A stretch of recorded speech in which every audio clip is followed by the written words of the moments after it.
Okay, so I'm sitting here today with Josh Rachlis. Rachlis. Rachlis. I'm so sorry. I get it wrong every time. But this way we get to discuss the name more so people will remember it.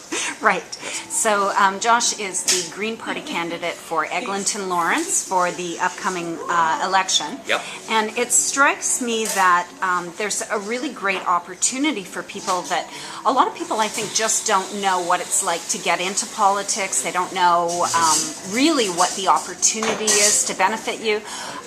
Or really just what the process is like at all. So I really thought it would be interesting to ask you a few questions about what the process was like for you and find out how it's been an experience for you. So my first question is, what I wanted to find out was, how did you first hear about the election upcoming that you could become the Green Party candidate? Well, that was an interesting little thing of chance, I guess. I was sort of reading about the election and looking at what the parties were saying, and I was just like, I want to get in there this time and really help out. So I just made my Facebook status, enough of this crap, how do I run for MPP? Almost half jokingly. But then I got a call that day from someone from the Green Party who's on my Facebook friends list, and she said, "Are you serious?" And I'm like, "I think so." And she said, "I'll put you in touch with the woman who finds candidates for Ontario." And I talked to her, and then we discussed what riding still needed people and where I would feel most at home. And Eglinton-Lawrence is where I grew up. It's close to where I live now, and I thought this will be great, so let's do it. So then I still had to meet with the Riding Association president, and we talked, and there was some other people interested, but he really liked me, and he liked my vision and my, what I said to him, so we made it happen. Awesome. You have never run for politics or political party before? I have not. I ran for student council in university, but that's about it. And so it's been a big learning curve. What have you learned specifically? Well, I've learned how much work it is, really. I guess partly in my head I thought, I can contribute, I can help out. I already make a lot of social media videos and eco-comedy stuff, so I thought I can do it that way. But I've sort of learned, even from my father who ran for school trustee last year, he said, no, you can't be campaign manager and the candidate. It's just too much.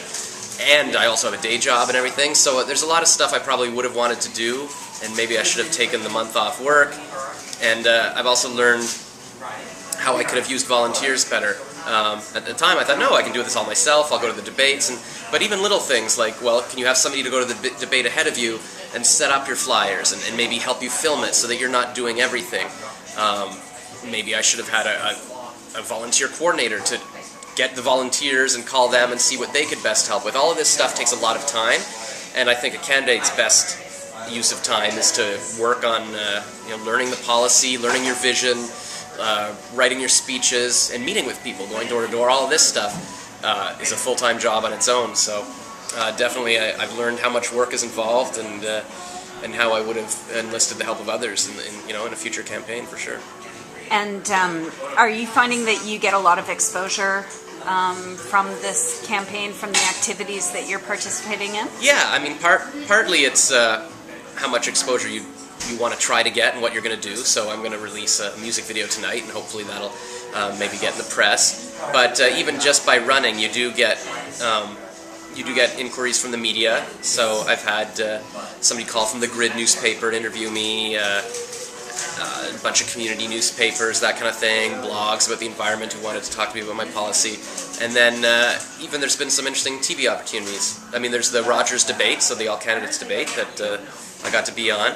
And also TV Ontario was doing a show on journalists, and I've done some journalism, and now I'm running, so I was on a panel of women who were doing that. So there's even opportunities you might not have seen. So definitely it's a chance to get your message out in many different media.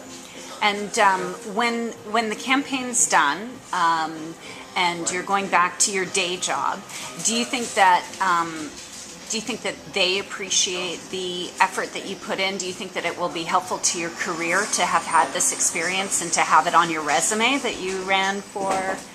Hard to say. I don't think my day job is as a copywriter at an ad agency, and I don't know. I think my work kind of just wants me doing my job, and And, you know, if I do side things, that's okay, but they don't want it interfering with the job. So I guess it depends on what your job is, whether that helps you or not. I mean, there's other things that I'm interested in terms of getting into radio broadcasting. I've done some of that, or maybe having a TV show and acting. And I think the more things you can do that increase your profile this way and show that you're passionate about helping out and that you're eloquent and can speak to the public, it could definitely help in those areas. Yeah. And if someone were thinking about trying to get into social media, maybe as a working in social media and politics, what do you think, like, have you really learned a lot about social media just from this experience as well? I don't know if I've learned a lot about it. I think I was using what I've learned to try to maximize my visibility. Like I wrote a song for Elizabeth May during the federal election that hit a cultural nerve, I think, and went viral, and instantly within a few days I was in all the press and the newspapers and TV and radio. So I've tried to also make sure that whatever I do, I'm filming it. If I'm at a debate, I'll film little clips and put it on Facebook, put it on Twitter to reach as many people as possible, because you can only get so many people in a room that can come to a debate, but if you can get it on the internet, then you can reach more people that way. So it's kind of using the skills I already had, I think. But I'm sure, so yeah, I think you would want to learn this stuff beforehand and then implement it. Campaign doesn't seem to be a great time to be learning how to do things. It's already busy enough, yeah. It probably makes it a little bit more challenging for you, but you do have some people helping. I just met and was talking to your CFO. Yeah, David is the man I originally met with.